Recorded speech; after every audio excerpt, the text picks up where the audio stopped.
Hello বন্ধুরা, তোমাদের সবাইকে গুড ইভিনিং। সবাই কেমন আছো? আশা করছি সুস্থ আছো, ভালো আছো। আমিও খুব ভালো আছি। আর তোমাদের সবাইকে আমার চ্যানেলে স্বাগত জানাচ্ছি। আজকে আমি দেখো ডিনারের জন্য একটা স্পেশাল মেনু করব। তার জন্য দেখতে থাকো, তাহলেই বুঝতে পারবে যে কী বানাবো। তো এখানে দেখো আমি চিকেন নিয়ে নিয়েছি। আর এই চিকেনটা মা সকালে ধুয়ে রেখে দিয়েছিল।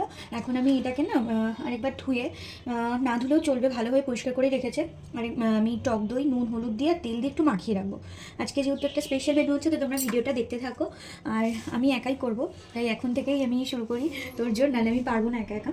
মা বাড়িতে নেই, একটু হেল্প করে দিতে থাকলে। তো যাই হোক, চলো আগে আমি চিকেনটা দই, তেল, নুন, হলুদ দিয়ে মাখিয়ে রাখি, তারপর পেঁয়াজ রসুন যা যা লাগবে সেগুলো কেটে নেবো। তো চলো। এইটা না ছোট হয়ে গেছে এই পাত্রটা, তার জন্য দেখো আমি এর মধ্যে নিয়ে নিলাম।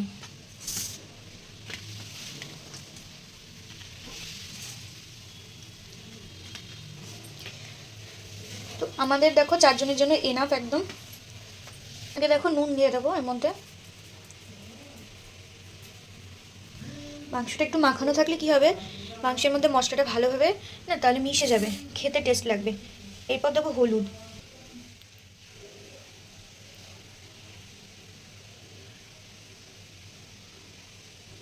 এখন দেখো টক দই দিয়ে দেবো। আর দেবো না, টক হয়ে যাবে। আমি টক দইয়ের পরিমাণটা না বুঝি না, অল্প অল্প করেই দিই। আর দেখো এই যে এই তেল দেবো।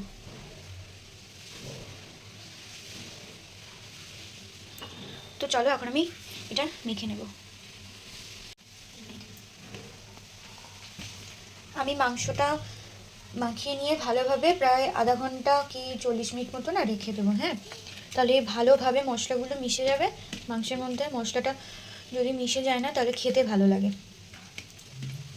আর এই রেসিপিটা আমি আজকে ফার্স্ট টাইম ট্রাই করছি। মানে তোমরা যখন বানাবো দেখতে দেখতে ভিডিওটা, যদি কেউ বুঝতে পারো তাহলে অবশ্যই বলো। কোথাও যদি ভুল টুল হয় তাহলে আমি নেক্সট দিন আবার ভালোভাবে সেটা বানাবো। চিকেনটা দেখো আমার ম্যারিনেশন করা কমপ্লিট হয়ে গেছে। এবার আমি এটা রেস্টে রেখে দেবো আধা ঘন্টা কি 40 মিনিটের জন্য। দেখেছো তো ভালোভাবে পুরো মশলাগুলো মিশিয়ে নিয়েছি। তো চলো এখন এটা থাক আধা ঘন্টা বা 40 মিনিটের জন্য। ততক্ষণ আমি যে মশলাগুলো লাগবে বাকি সেগুলো আমি কেটে নিই, জোগাড় করে নিই। তো দেখো বন্ধুরা, তার আগে বলি আমি যে রেসিপিটা করবো তার জন্য লাগবে গোবিন্দভোগ চাল। আর আমি আমাদের এই ছোটো কাপের যে চা খাওয়ার কাপগুলো, ওই কাপের আমি 4 কাপ গুনে গুনে চাল নিয়েছি।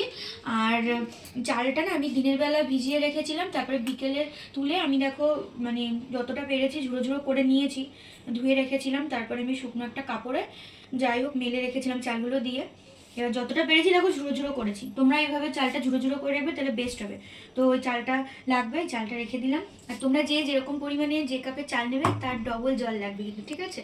তো এখন মশলাটা কেটে নিই, আগে চালটা দেখিয়ে দিলাম। তো চলো, দুটো জিনিস গোছানো গেছে, আর বাকি জিনিস গুছিয়ে নিই। এখনকার পেঁয়াজগুলো না কাটা যায় না, চোখ থেকে জল চলে আসে। পেঁয়াজ, আদা, রসুন সব কাটবো, শুরু হয়ে গেছে। তার মধ্যে আমার হাতে নেই নখ, খুব অসুবিধা হয়। তো এখানে দেখো আবার সব কাটা হয়ে গেছে। পেঁয়াজ কেটেছি, টমেটো কেটেছি, আদা কেটেছি, রসুন কেটেছি, আর 3টে মাত্র কাঁচা লঙ্কা নিয়েছি, যেহেতু ঝালটা আমাদের কম খাওয়া হয় সেই কারণে। তো এগুলো আমি এখন ধুয়ে ভালোভাবে পেস্ট করে নেব। আর এদিকে দেখো ততক্ষণে মাংসটা না ভালোভাবে ম্যারিনেট হয়ে গেছে। প্রায় 40 মিনিট আমি ওয়েট করছিলাম, হয়েও গেছে। তো এখন আমি রান্নাটা চাপাবো। তো চলো, কড়াই বসিয়ে দিয়েছি, আর কড়াই পুরো গরম হয়ে গেছে। এখন আমি তেল দিয়ে দেবো। এই তেল দিলাম। দেখো তেল গরম হয়ে গেছে। আর আমি এখানে দেখো এই এলাচ, দারচিনি, লবঙ্গ আর তেজপাতা কটা ফোড়ন দিয়ে দেবো। তেল কিন্তু ভালোভাবে গরম হয়ে গেছে বন্ধুরা।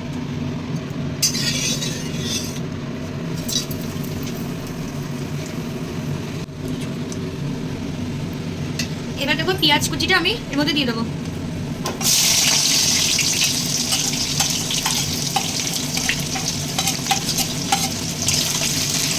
পেঁয়াজটাকে একটু লাল লাল করে ভাজতে হবে। প্রথম ট্রাই করছি, জানি না কেমন হবে, ঠিক আছে? আমি বানাচ্ছি বন্ধুরা, কোথাও যদি ভুল করি তোমরা বলে দিও, তাহলে নেক্সট দিন আমি কিন্তু ঠিকঠাক করে আবার বানাতে পারবো। এর মধ্যে দেখো আমি একটু নুন দিয়ে দেবো, তাহলে পেঁয়াজটা তাড়াতাড়ি ভাজা হয়ে যাবে। আরেকটা কথা বলি, এই কড়াইটা আমি নিয়েছি বন্ধুরা, তার কারণ হচ্ছে দেখো বড় কড়াই নেওয়ার কারণ একটাই, যে এই মধ্যেই একেবারে রান্নাটা করব, সে কারণেই মানে জায়গাটা একটু বেশি হলে ভালো হবে। তো চলো পেঁয়াজটা লাল লাল করে আগে ভেজে নিই। এদিকে দেখো পেঁয়াজটা আমার লাল লাল করে ভাজা হয়ে গেছে আস্তে। এবার আমি এই যে পেস্ট করা মশলাটা আছে এটা আমি দিয়ে দেবো। আমি কিন্তু এটা মিহি পেস্ট করিনি গাইস।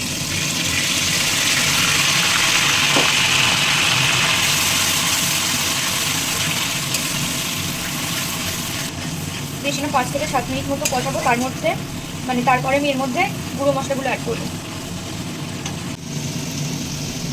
তো মশলাটা দেখো 5 থেকে 7 মিনিট আমি কষিয়ে নিয়েছি। এবার এই দেখো এখানে আছে সব গুঁড়ো মশলা, হলদি গুঁড়ো আছে, গরম মশলার গুঁড়ো আছে, এটা হচ্ছে ঝাল লঙ্কার গুঁড়ো অল্প দিয়েছি, এখানে হচ্ছে এটা ধনিয়া গুঁড়ো, আর এটা হচ্ছে জিরে গুঁড়ো। আমি গুঁড়ো মশলাগুলো দিয়ে দেবো। গুঁড়ো মশলা দিয়ে না একটু জল অ্যাড করবো, নাহলে দেখো মশলাটা পুরো শুকিয়ে এসছে। এই প্লেট ধোয়া জলটাই দিয়ে দিলাম যেহেতু মশলা ছিল।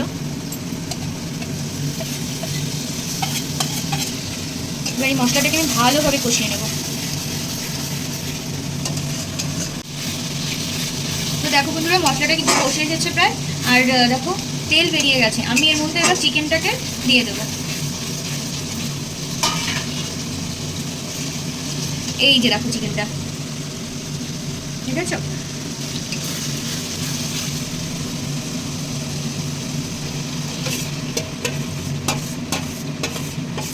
মশলাটা আমি ভালোভাবে মাখিয়ে রেখেছিলাম, মশলা বলতে নুন, তেল, হলুদ আর হচ্ছে টক দই দিয়ে, তোমরা ওইভাবে মাখিয়ে রাখবে। এবার মাংসটা ভালোভাবে কষিয়ে নেব। এর মধ্যে একটু আমি নুন অ্যাড করবো। দেখো আমি আগে কিন্তু নুন দিয়েছিলাম মাংস যখন ম্যারিনেশন করে রেখেছি, তো এখন আমি এই পরিমাণ মতো নুন দেব। বুঝে এরকমভাবে নুন দিতে হবে যেহেতু আগে নুন দেওয়া ছিল।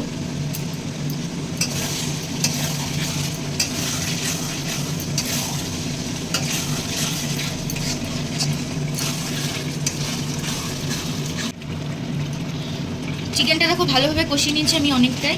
আর এবার আমি এই আলুগুলো দিয়ে দেবো। আমি কিন্তু কাঁচা আলু এর মধ্যে দেবো, আমি আলুগুলো ভেজে নিয়ে আগে। এবার আলু দিয়ে আমি আরও আধা ঘন্টা কষিয়ে নেবো ভালো করে। আর গ্যাসটা আমি একদম লো ফ্লেমে করে দেবো, আস্তে আস্তে কষবে। তো চলো মাংসটা আরেকবার একটু ভালোভাবে কষিয়ে নিই। দেখো বন্ধুরা মাংস ভালোভাবে কষে গেছে, আর আলু দেখেছো আলু কিন্তু মানে অর্ধেক সেদ্ধ হয়ে গেছে। এবার আমি এর মধ্যে না এই যে গোবিন্দভোগ চালটা আমি অ্যাড করবো। দেখো পুরো ঝুড়ো ঝুড়ো হয়ে গেছে, পুরো শুকনো একদম যখন কিনি সেরকম। আর এখানে দেখো আমি জল গরম করে রেখেছি, সেই আমি ডবল জল দেবো সেই কাপের, ওই জন্য। তো চলো আমি চালটা দিয়ে নিই।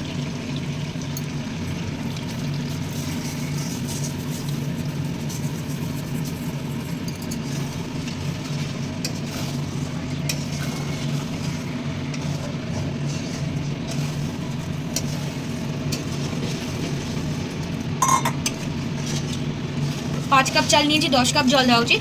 আমি 9 কাপ জল দেবো। দেখাচ্ছি তোমাদের, কাপটা দিয়ে জলটা মেপে নিচ্ছি।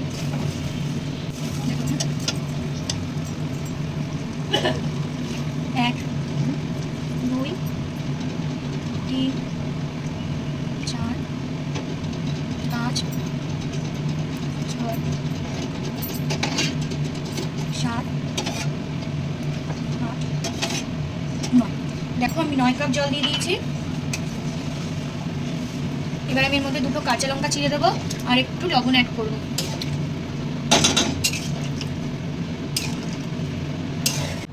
এই 2টো কাঁচা লঙ্কা, 2টো বলতে একটা কাঁচা লঙ্কা দিলাম চিড়ে। এবার আমি দেবো নুন।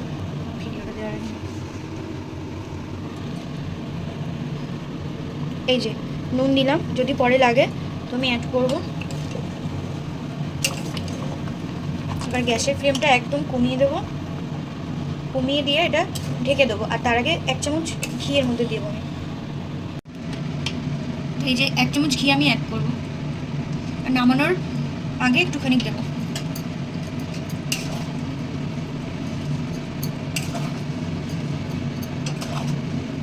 এটা হয়ে গেছে। এবার আমি এটাকে ঢাকা দিয়ে রেখে দেবো যতক্ষণ না জলটা টানছে। চলো দেখো এখনো কিন্তু জল জল আছে, এবার দেখা যাক এটা কেমন হয়। ঠিক আছে চলো। দেখো বন্ধুরা ফাইনালি আমার এই রেসিপি একদম কমপ্লিট হয়ে গেছে। এটাকে কী জানি বলে, চিকেন তেহারি না কী জানি বলে। তো যাই হোক, আমি অনেকদিন ইচ্ছা ছিল, আমি ফোন দেখেই বানালাম। বেশ ঝুড়ো ঝুড়ো হয়েছে, একটু দলা পাকিয়ে গেছে, ঠান্ডা হলে ঠিক হয়ে যাবে। তো এর মধ্যে আমি এবার একটু ঘি দেবো, ঘি অ্যাড করবো। ভালো লাগে না, এই যে এই 1 চামচ ঘি এখানে, এই 1 চামচ ঘি দিয়ে দিলাম। এবার আমি ঢেকে রাখবো, ঘিটা গলে যাবে, তারপরে খাওয়ার সময় দেখবো কেমন হয়েছে। তো চলো একটু নাড়া দিই। দেখেছো?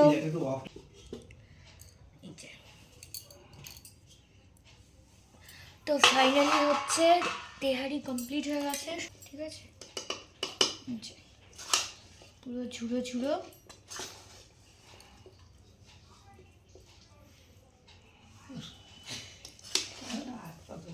কি মনে হচ্ছে, দেখি কেমন হবে? হ্যাঁ ভালো হবে। তো এটা এখন আমি আঙ্কেলকে দেবো, আর আঙ্কেল খেয়ে বলবে কেমন হচ্ছে, ঠিক আছে? এই নাও আঙ্কেল, সত্যি সত্যি ঠিকঠাক বলবো একদম।